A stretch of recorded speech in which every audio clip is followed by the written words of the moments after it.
Prepare now for In Tribe Time to find out the truth, the way it really is in the world of Skinhead. This is a story of transformation between youth and manhood. A time when a young man must set sail on a voyage into the world. To gain his feathers, become a brave. To adorn arrows in his quest for knowledge and respect. This is a story of us, council estate kids, the nameless thousands without a voice, where there are no rules, only experience to gain. Scorned by many, understood by few. But as time goes by, we will always be there. Only the faces will change. Skinhead. Yeah! I want everybody now to sing this song. Yeah! Go like this.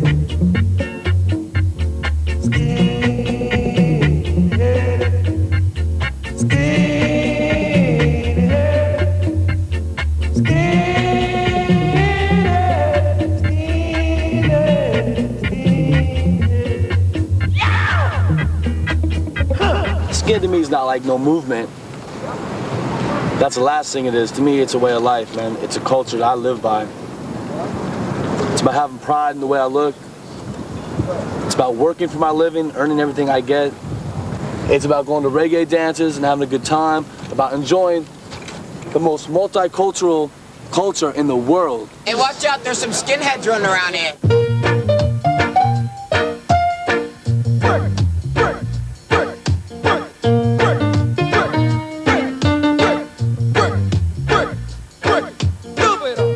With white people, if they've got a problem about skinheads, I just think, well, you haven't got a clue, mate.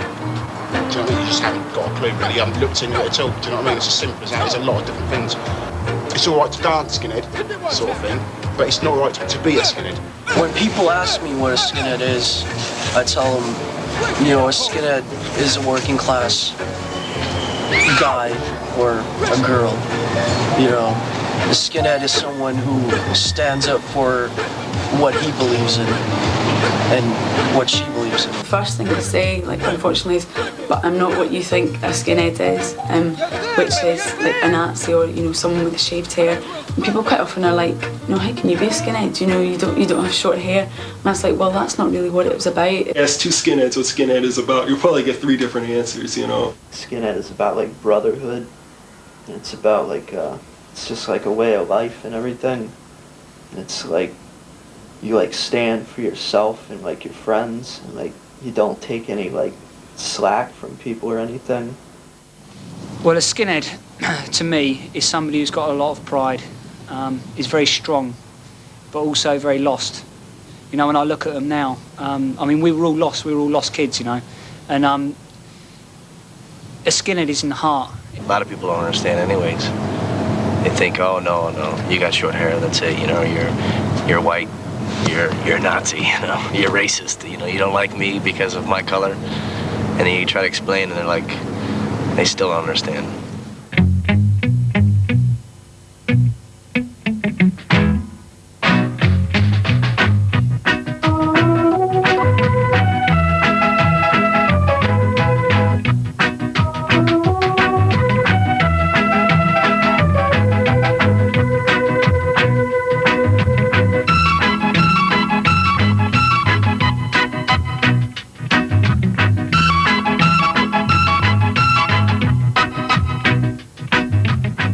To me, it was about pride in myself, you know, pride in the clothes, pride in the estate, proud of what we could be proud of, really, because at that age you need something to latch onto. It's a feeling more than anything else, because it's hard to actually walk about like this and knowing people hate you, but still feeling pride in what you are.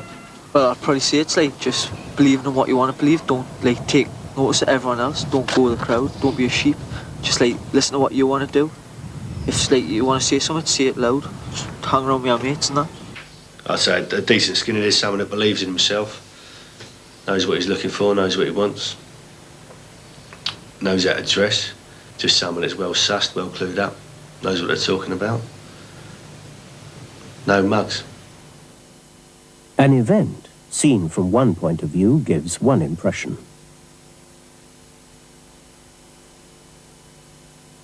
find the media absolutely incredible because it is totally and utterly based on misinformation and lack of facts by people who have no understanding of the subject they're writing about.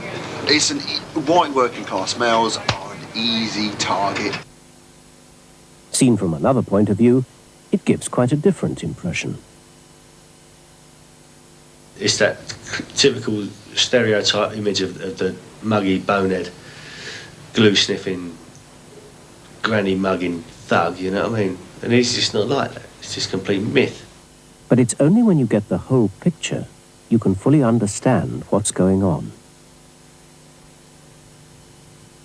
If there are skinheads out there, which they obviously are, who have taken heed from what they've read in the newspapers to become skinheads, and become skinheads for the wrong reasons, and maybe gone around causing trouble for no reason, then the blame of that lies at the door of the media, because it's a monster they've created. I think really the media is probably the biggest enemy that the skinhead cult has ever seen. Every racist attack, every time the word skinhead comes up, and skinhead is used as a synonym for Nazi, whether it is a skinhead or not, whether it is a hooligan or whatever, even hippie, no matter what he looks like, skinhead is the word for it. Everybody thinks we're bad and we're whatever. We're evil and we're the last scum of all. Aren't we? Yeah. There's never going to be a bunch of foot hooligans get together and take it to court. There's never going to be, you know, we're lower than Bengalis, really. Oh, wait, I know what you're talking about. Skinhead girls and skinhead guys, they have those bald heads, and they wear the big boots, right? Right? Yeah. And the way that you can recognize them out of a crowd is that they're burning a cross on your front lawn. They can think I'm a hooligan, they can think I'm a thug. I don't care, they can think what they like, it don't affect me, do you know what I mean? But the thought of somebody thinking that I'm a racist, that upsets me. I'm a skinhead. I ain't no Nazi. Y'all explain it to me now. I didn't know. I didn't know. You're just living an easy life by scapegoating all the skinheads, and then you can say, while looking into the mirror, well, I am not a racist because I don't have cropped hair. Skinhead, being crucified for the sins of others. It's sort of like a misinterpretation, you know? Breaking the stereotype, you know, being crucified because people think of you as a certain way. Breaking that stereotype and proudly holding the banner skins. I've read articles on skinheads in magazines and things like that, and they always say even the ones that aren't racist are, you know, like hoodlums and will rob you, you know, eat your babies, shit like that. One law for them, another one for us, which I think is like the skinhead logo. One law for them, one law for them, one law for them, another law for us. One law for them, one law for them, one law for them, another law for us.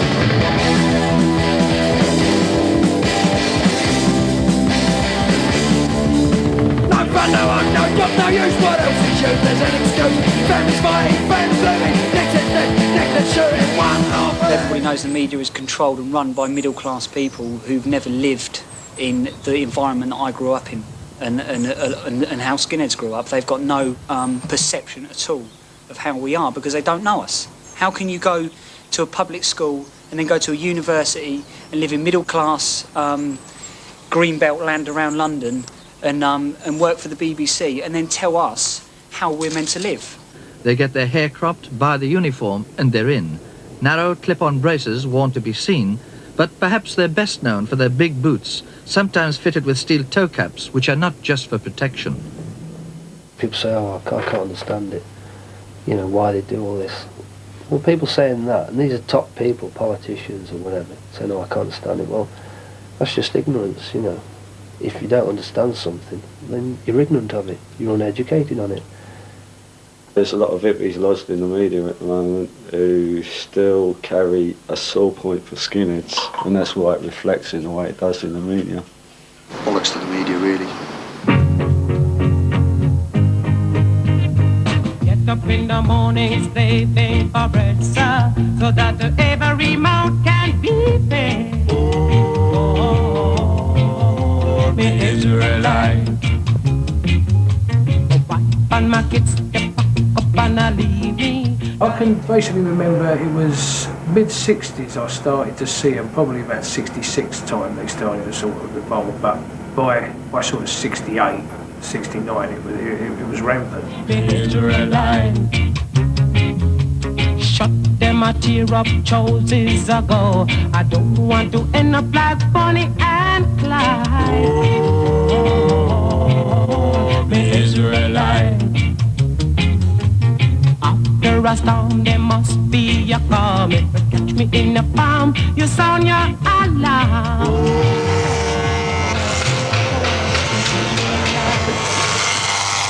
You can't really explain it unless you've done it. It was just one of those magic feelings. Well, the first time I got my hair cut, I had a hat on, I took it off and they just fell on the floor laughing. So I was a bit gutted. Because they used to call me Gonzo, my big nose, it just made me look even bigger. I used to have long hair and that, and then I wasn't allowed to have my hair the way I wanted it and that. So I shaved it all off and I got hassled even more. My dad punched me in the face, and my mum quite liked it. You felt confident with yourself, but I mean, there's a lot of piss takers about it at the time. It was all down in that playground chant, skinhead over there. What's it like to have no hair? It just felt good, you know. It still feels good, you know, to like crop my hair, lace up a pair of ducks. I love it, you know. When I first shaved my head, it was like I bicked it, you know. I like shaved it completely bald, so it was really good.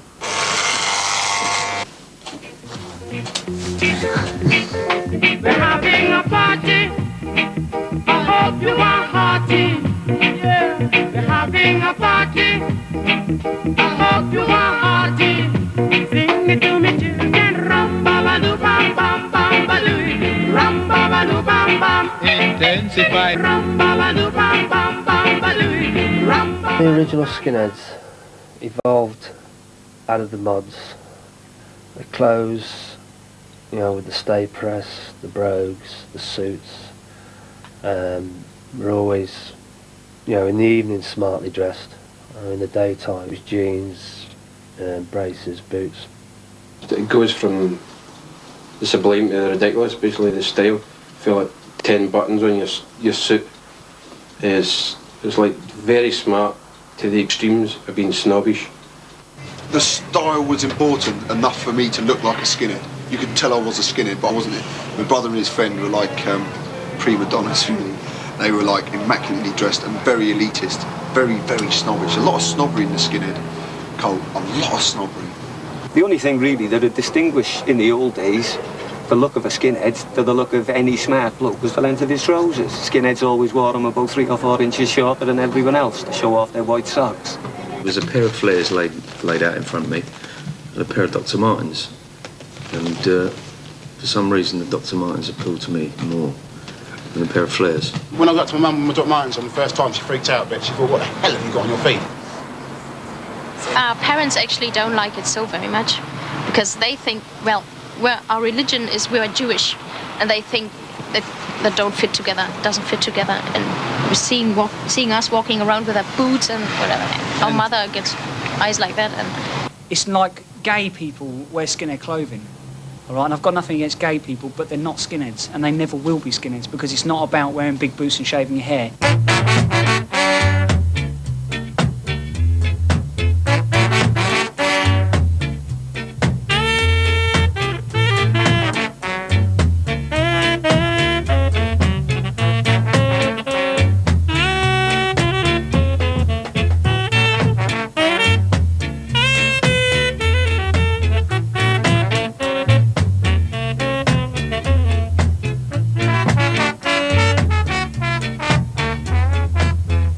When I first turned skinhead, all the old skinheads were giving me their stuff, and that's some real class gear at that time.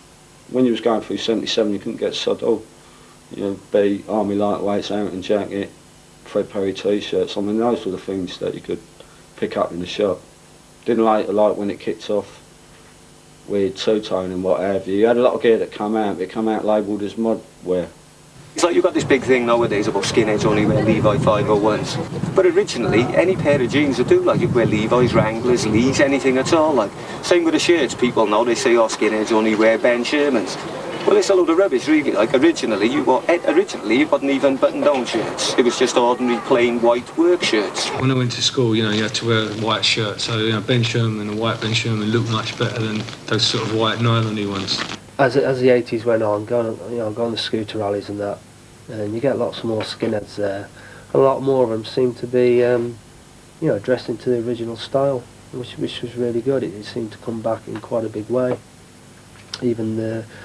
Even the punk skins, your National Front lot, they seem to be sort of trying to dress to the original style. It looks an extreme look. When you see somebody with their boots, shaved head, and it's kind of hard to look nice and quiet. And you look nasty, whether you are or not.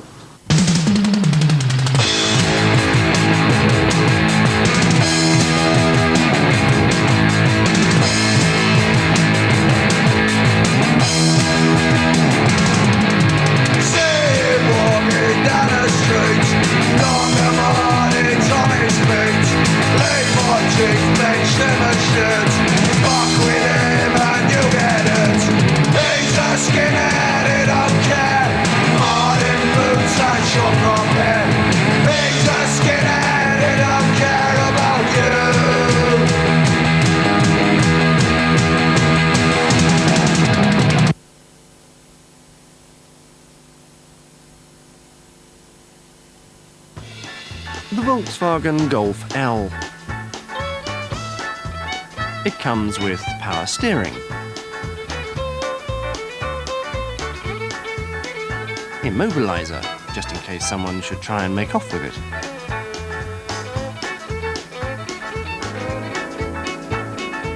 driver's airbag, because you never know what's round the next corner, and 2 years free service and maintenance. Not that a Golf takes much looking after, of course.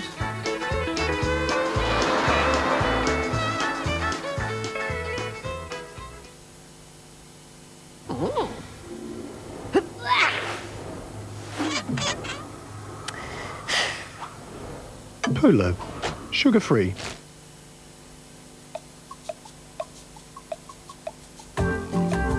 There's a nutritious food. A food packed with wholesome wheat bran. A food that starts your day like no other. With more fibre than any other leading cereal. And 10 essential vitamins and minerals. One life, one food, one great fibre provider. Kellogg's All Bran. What do you see? A black man? A Frenchman? Or a footballer? Is it okay to shout racial abuse at me? Just because I am on the football pitch?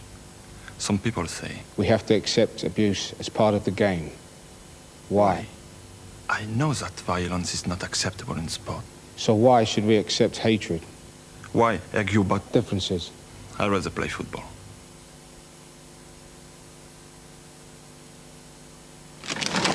Easy, Flash. Now, who's been a good boy then? I have. I did all the shopping. Okay, new trick for you. It's gone. That's magic. Darling, do you fancy a cuppa? I'm not having any. Look, you always do this. Listen, it won't work.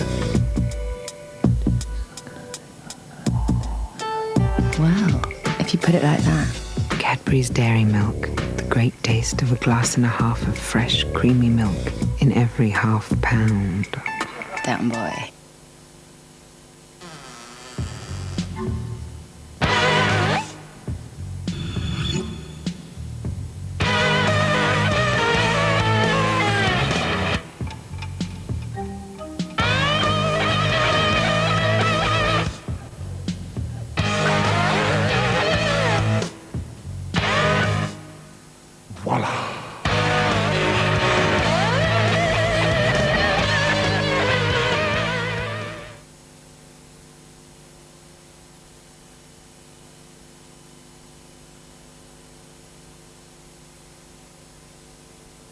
He was whistling when he strolled down to the Barking Road. The cosh felt comfortable against his flesh, his boots felt solid, secure on his feet. In a few minutes he would meet his mates, and soon they would be ready for an aggro. I mean, really, in my view, being a skinhead was all about violence, and that's it.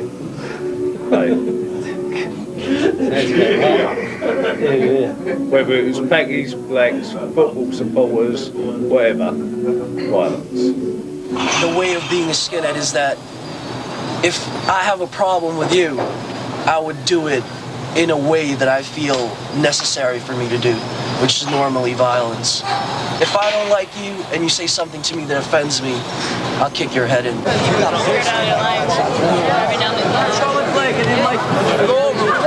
Oh shit!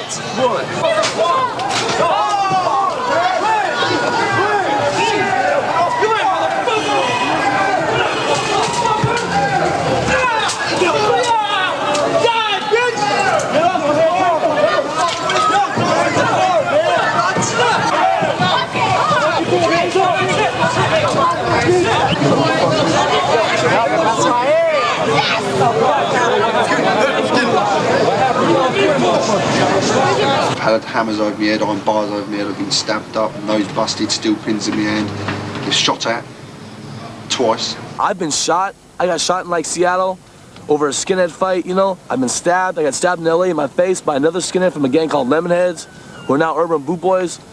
You know, whatever, right? I've been in jail for like skinhead related shit. I've devoted my life to skinhead. I'm not gonna leave it. Like one time I went to jail and like it was all over the news, like the media like made a big thing there, like 3 Nazi skins arrested and guns are found and all that. And then like I got beaten by the whole unit, like I had stitches all over my face and stuff. So it's like, you know, they obviously wanted me to get attacked. Like they put me in a unit with 15 blacks, you know, and like left my cell door unlocked, so. I'm a little bit extreme though. I think violence is quite fun sometimes.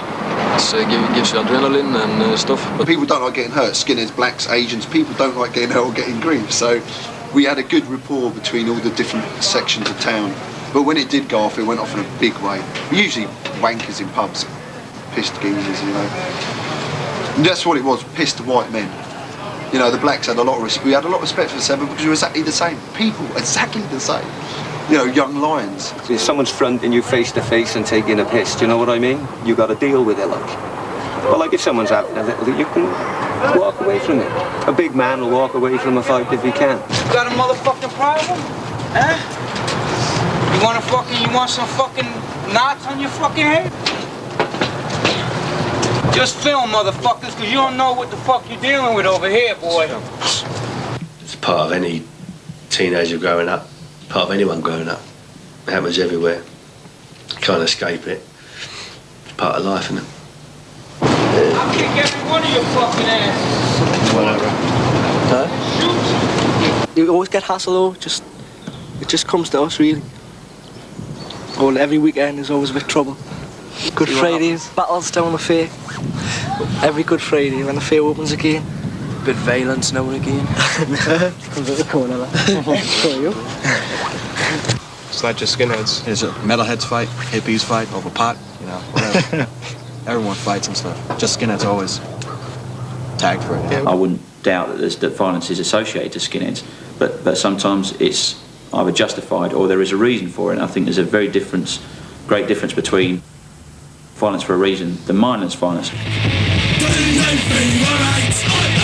Someone's gonna die tonight. Don't you feel alright? The boys are out tonight.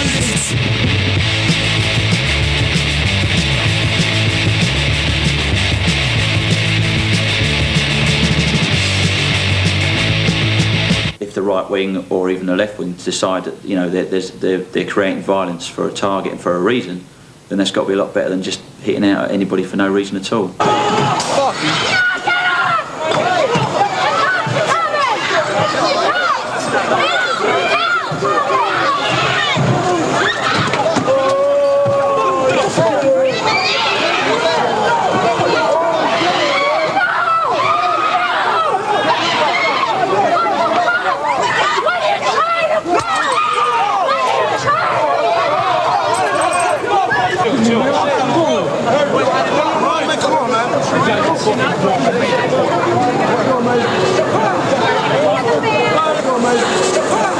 don't exactly know what happened. All I know is that these people get beat up. It's fucking bullshit. If you're fighting for a reason, that's cool. But obviously this isn't a reason. Obviously not. When you got 20 on one, that's not a fucking reason. I'm from Milwaukee. The Brew City, BCS, in our town, it doesn't happen like this. For real. Trust me, if you want to have a fun time, skinheads together, Milwaukee. Milwaukee, fucking Wisconsin. Can't believe this shit. It ruins the whole fucking night. Let's go, Well, I didn't become a Teddy Boys because, you know, I just didn't like khakis. Skinheads was all about, you know, everyone knew skinheads didn't like khakis, and so I thought that's the one for me, you know. I'm a Jackson Heights thug. I look for people to beat up for no reason after a while. Brooklyn, New York skinheads, and Hawaii, hula hula. Harbour skinheads, Wilmington, Carson, Long Beach. Uptown Boot Boys? Yeah. Well, it started in the dark days of '88. There was the hip-hop music. A bunch of hoodlums. But the Brooklyn Oi boys, we're stronger than ever. And most of us are dead or in jail. It's only if you're by yourself or somebody, they'll probably start on you. Like a couple of times we've had guys calling his name and says, right, come on then, me and you square go. And once you say that, they just can't believe it, thinking, oh, what's this Asian guy doing, turning around and want to fight me, you know? So a fight starts off, yeah, and we all got thrown outside. And this one in particular, I seen him and I just went up to him, yeah, and inside he was really giving this aggressive look like this, and went up to him and said, yeah, and all of a sudden his face just changed. He had all these tattoos on his head and everything made in brain, made in Scotland and all. I had all these tattoos everywhere. And as soon as I went up to him, his face changed and he was nearly crying. Before I even hit him, he started crying, the guy did. He was on his knees, well, just beat him up and that was it really. Yeah. I wouldn't say it is a particular violent cult, but people have portrayed it that way, yes. And sort of the male going to the football, having a fight type thing. But for me personally, no. You have, as I said, such a lot of different kinds of skinheads who often don't like each other, and you have the Turks who don't like us at all. And you know, there's a lot of violence. Yeah, hooligans. Sometimes you're just in the mood to beat someone or whatever. Yeah. All this greasy, you know, hippie stuff. If you go to a ska concert and it's hundreds of hippies and only 5 skins or what, you get angry.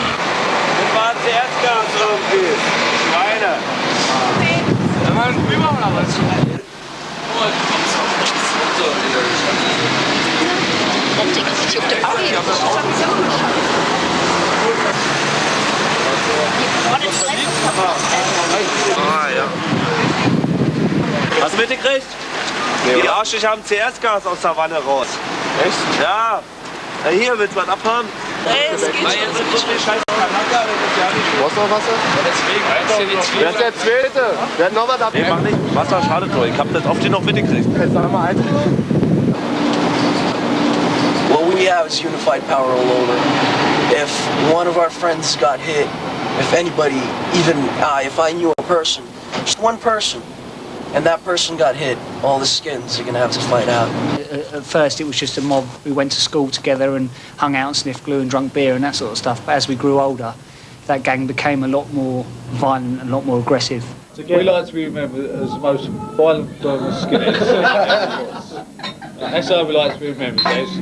No one else can be as violent as what we were. Lots of people, the only language they understand is like violence. When it comes to a big guy who wants to fuck you up, you can't sit there and talk to him. He'll just laugh at you and you lose respect. Yeah? Violence is a way to get respect. I think violence is fucking stupid because one day maybe you get killed or maybe you kill someone and it's not good. And it's okay to fight when you win, but one day you can't win, you know, and then you get fucking beaten up really bad. And I think that's the day people realize violence is not fun. Stop your running about. It's time you straighten right out. Stop your running around, making trouble in the town. Rudy, a message to you, Rudy, a message to you. It's like the same as any group. Do you know what I mean? You go and a lot of people. You got a fat one. You got a nutter. You've got a pisshead. You've got everybody. It's just exactly the same. Do you know what I mean? And if violence comes up, it's dealt with. Not by me. Do you know what I mean? Obviously.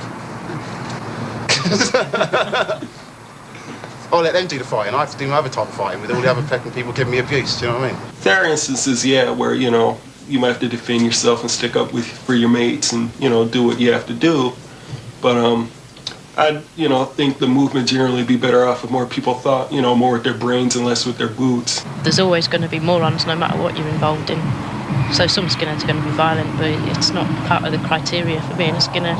I want all you skinheads to get up on your feet. Put your braces together and your boots on your feet and give me some of that old moon stomping. Get ready. We got 3 million miles to reach on the moon. So let's start getting happy now. Ready? Yeah, yeah, yeah, yeah, yeah.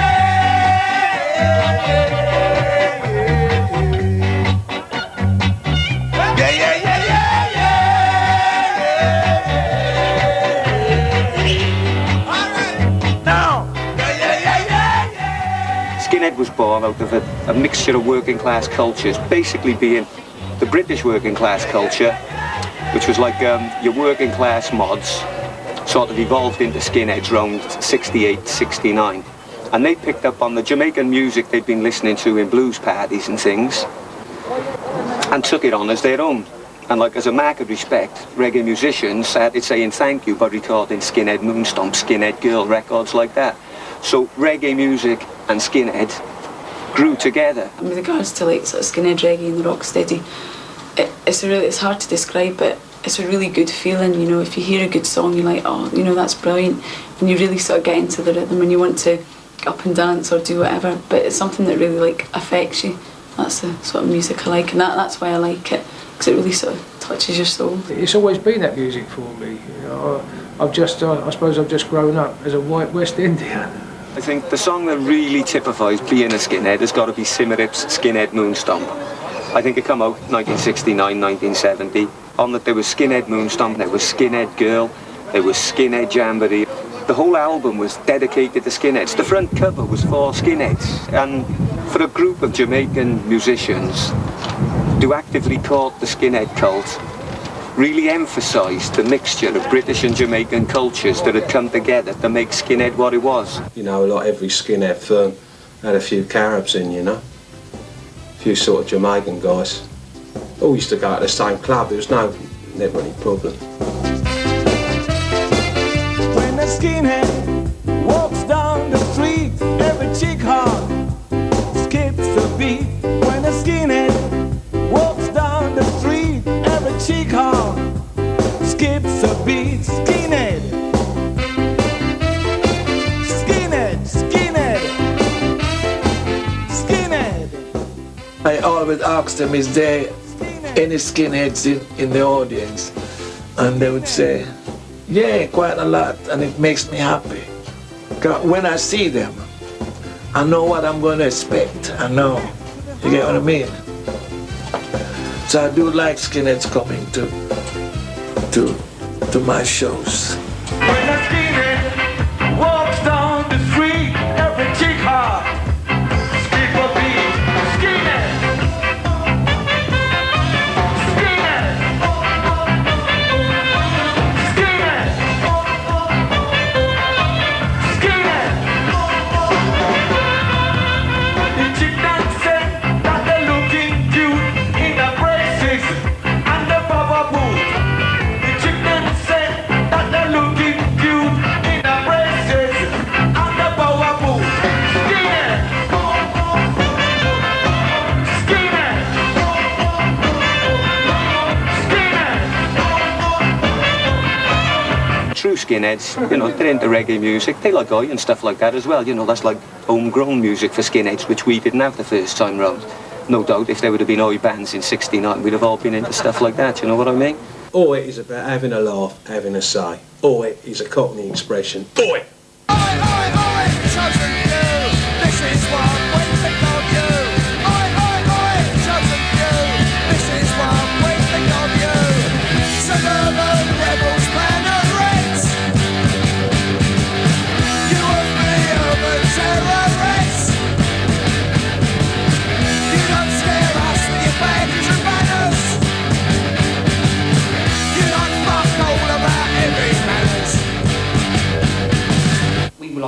generation. You know, we were angry and we wanted to, you know, we got together and we thought, fuck the world. Do you know what I mean? And that's really what it was all about.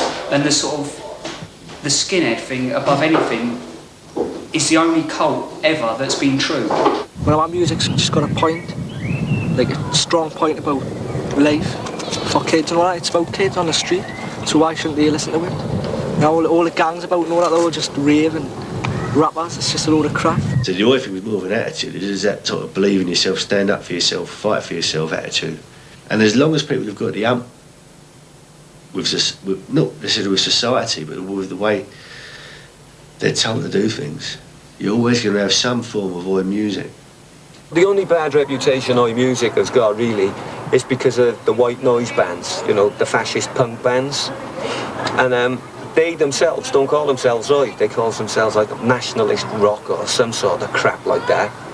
But real Oi music, it's never had anything to do with, you know, fascist politics or anything like that. We never really associate ourselves with the Oi thing, although our music was very similar at the beginning to Oi and sort of skinhead kind of punk music, whatever. Skinheads in the papers, skinheads you just can't fool. The finished bomb blacks with baseball bats, racism back in row. White dude picking up Nazi flags, white dude ready for war. This is the West, get used to it. But it's once to go over your door. Everything other than white pride is allowed to be pushed through, and even if you got, you know, you're allowed to have a cop killer on your television program saying, yeah, buy my records, I'm a big black murderer, but you can't have somebody sitting on the television saying, these are my records, I sing about white pride, it's about pride in my race, I don't hate anybody because of their colour of skin, I'm just very proud of the colour of the skin that I've got. Under the guards, one step forward the red line. London Honor basically was an organisation started because they wanted to break away from the White Noise Club, which was controlled by the National Front. Although the bands involved, I would say, were definitely right-wing and along those lines, they were seeing that the National Front were taking advantage of the bands and not paying anybody and basically ripping everybody off. And although we wanted to keep the politics the same, most people in the bands and you know, organisers in that kind of field felt it important to run an independent thing, totally independent of any political group, so we could bring in anybody basically who believed in the survival of the white race.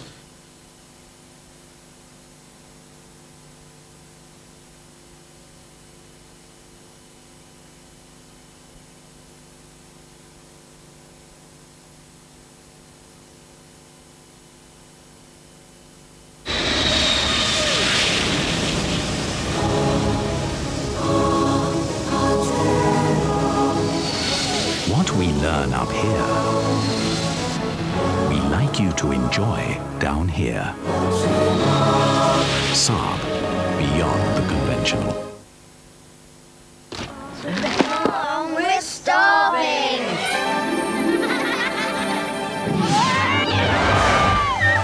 I'm hungry. Hungry, eh? Keep the bear in sight and you'll find my gold, all right.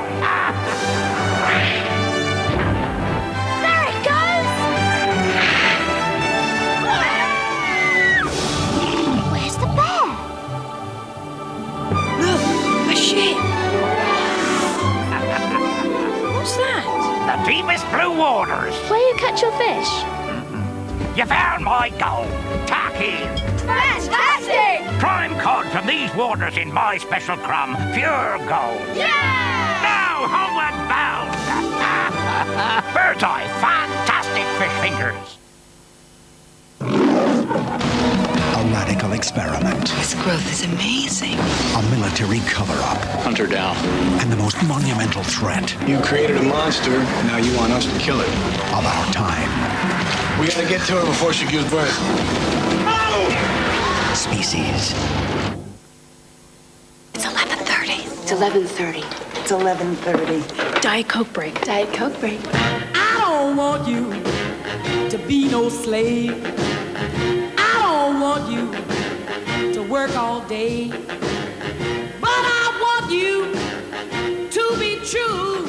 And I just want to make love to you. Love to you. See you tomorrow. 11:30. Love.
An earthquake is erupting, but not in Orange Street. A ghost dance is preparing, you got to help us with your feet. If you're not in the mood to dance, step back, grab yourself a seat. This may not be uptown Jamaica, but we promise you a treat. Bust up on me over with your bogus dance, shuffle me off my feet. When Skinheads developed second time round, you know, the National Front started infiltrating because basically they just wanted stormtroopers, do you know what I mean? So they thought, who's the best people to fight our fight for us? So they thought, we know, working class youth who we can mould and what have you. The skinhead way of life came to Germany as an already distorted kind of movement because at the time when it came to Germany, the National Front already had some sort of impact on the whole movement in England. So when it came to Germany, it was, as I said, distorted in some kind of way. And there were lots of people thinking that I'm right-wing, so I have to dress up like a skinhead. Skinheads in East Germany exist since about 86, something like that. But because there were no real connections to England, so we didn't have the background here. So most of them were of course, right-wing and just cut their hair and wore, well, we didn't have bomber jackets in East Germany, but you know, some kind of boots and that's all. People who wore skinhead clothes, who were skinheads, were very angry. And so the extremes, they were easy targets. They're easy to pick up and say, you know, believe what we say and you'll be with us and you'll fight for us. And you would have done. And I walk down the street and I know everybody looking at me thinks, Nazi scum. I mean, I know I'm not. My mates know I'm not. But to the normal Joe in the street, that's what I'm at. The minute they see skinheads, they go, oh, bloody Nazis. And that is wrong. And that is wrong. What, to me, you should say, oh, he's patriotic, he loves his country and that, and he's... Just a culture, same as you know, it's a culture, it's a way of life. When you think of where you came from, it must fill your heart with pride. Skinhead comes from England, and these are the roots, and I believe in them. So I wear a Gin and Jack, and I believe in England and the skinhead roots, and so I wear this button. Praise the Lord, you was made in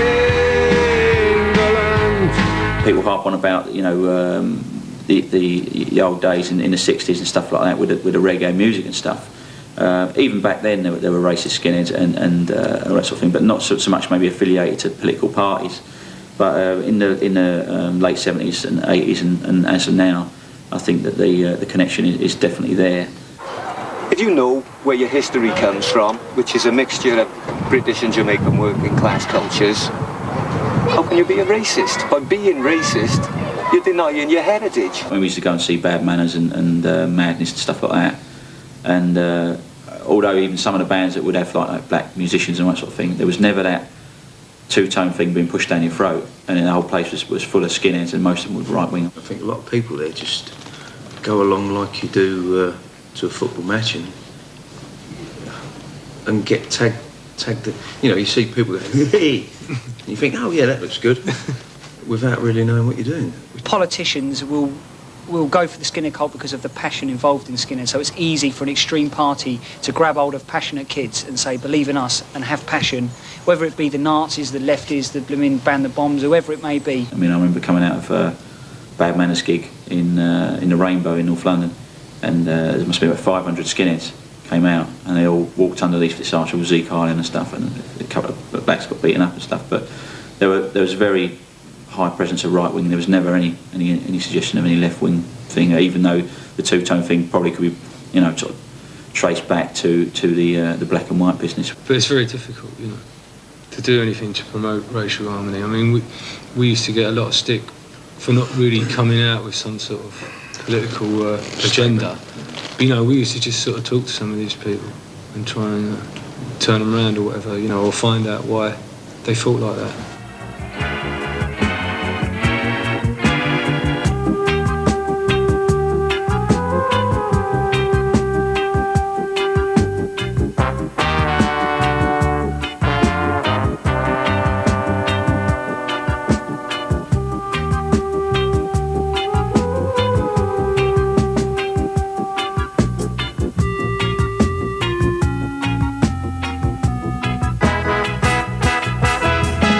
politics is what's done most of the damage to the skinhead cult over the years.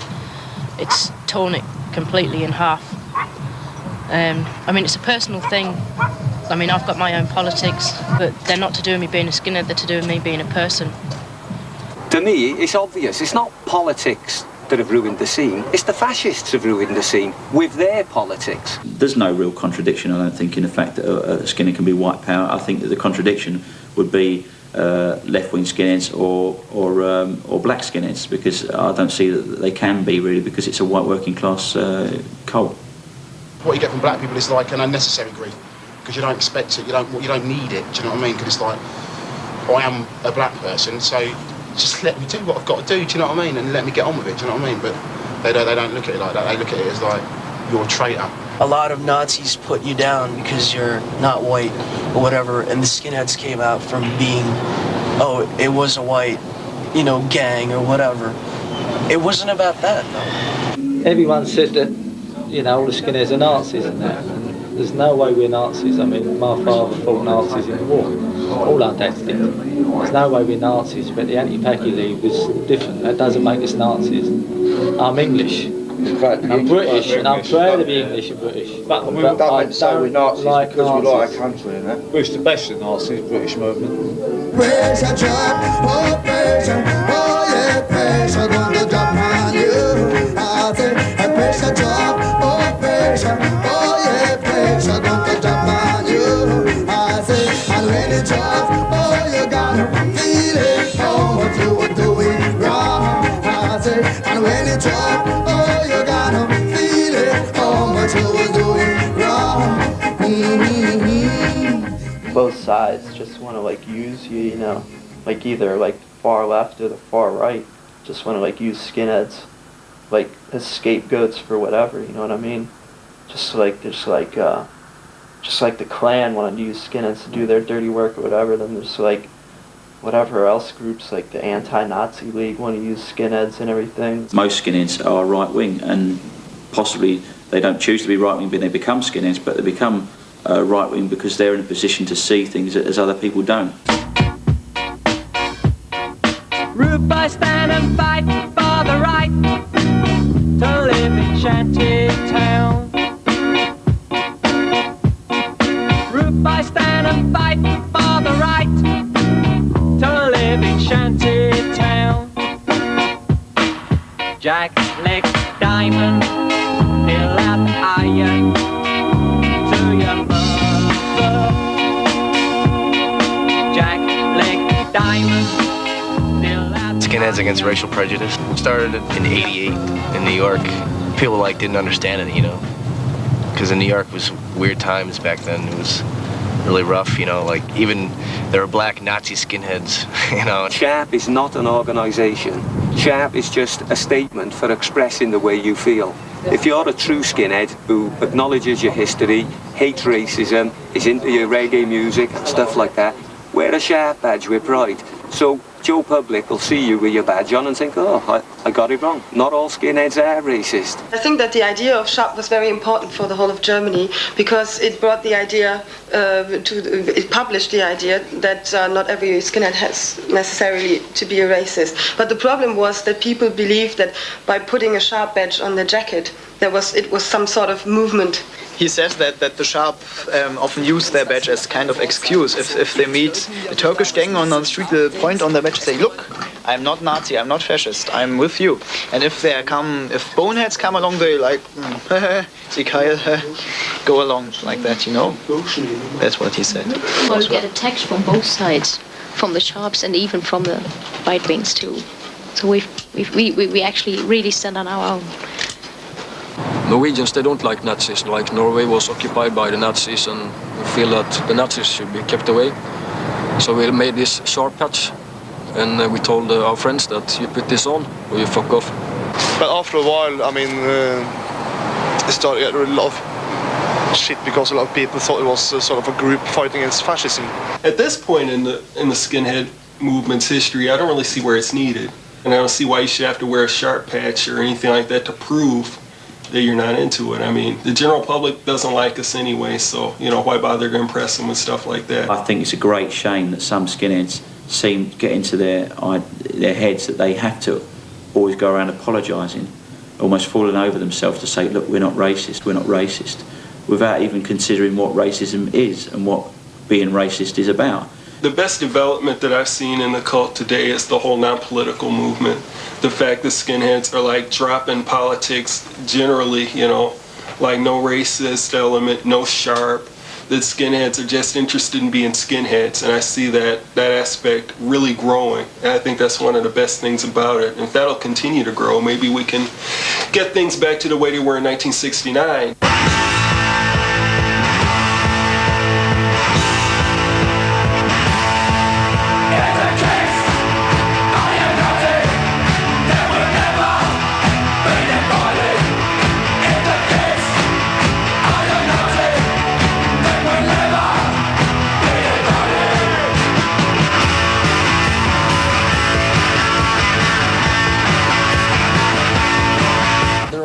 Skinheads in the world, you know, and I think we should just fucking get together, hang out, get rid of the politics. I would say to the Nazis to like just tell the fucking Ku Klux Klan or whoever hires them to be grunts to just drop them. You know, they could think for themselves. I'll welcome you as a brother as long as you don't put your politics on to me. I suppose the best thing you could say is, if you ain't got the nerve to stand by your roots, maybe it's time you hung up your boots. Because you're young, sharp as a knife, you need that buzz to come alive. Out on the edge, out on the town, you ain't got time to settle down. You're always sure, you're always right.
And how people can make something better out of their environment and out of themselves, even if it's for a couple of years and they go off to drink beer and just become a fat slob. It doesn't matter. Then 2 years they believed in themselves. I gotta have money to raise a family and support some kids and to have a wife and to have a life.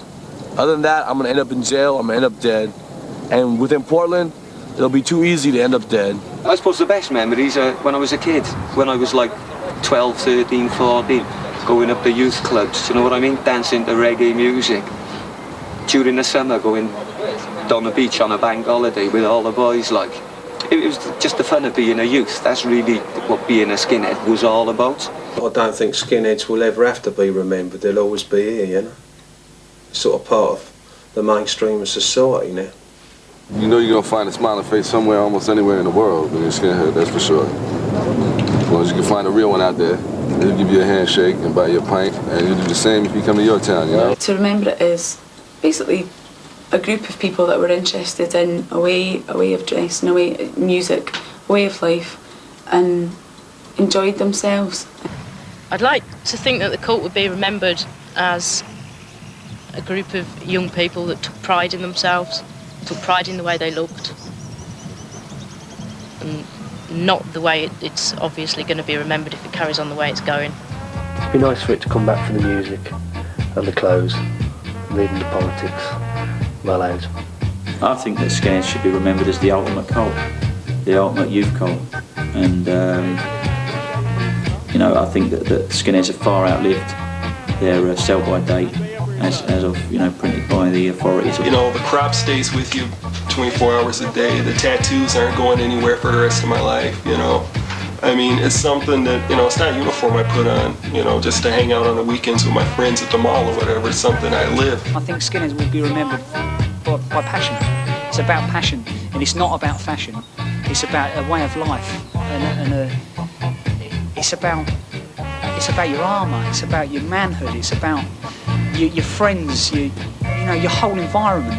We were horrible gigs, really. Do you know what I mean? We were horrible. I mean, we all said, oh, people picking us, but we were 20 of us walking into a pub and we were big blokes, you know, being loud and out of order. We weren't angels at all. I don't think any other cult captures that feeling of rebellion and that feeling of strength, of comradeship as being a skinhead. The reason why it was so feared is because it was just so true. Because people couldn't accept that it was just such a staunch way of life for people. And it wasn't a fashion, as everyone hoped and thought it would be. It was a way of life. Reggae! We'd live and die for Friday night, off to the alley and have a fight. Dance to reggae most of the night when we were skins. Above all this, our one big hope was pull a bird and have a grope. And if you were lucky, she'd take you home when we were skins. Hig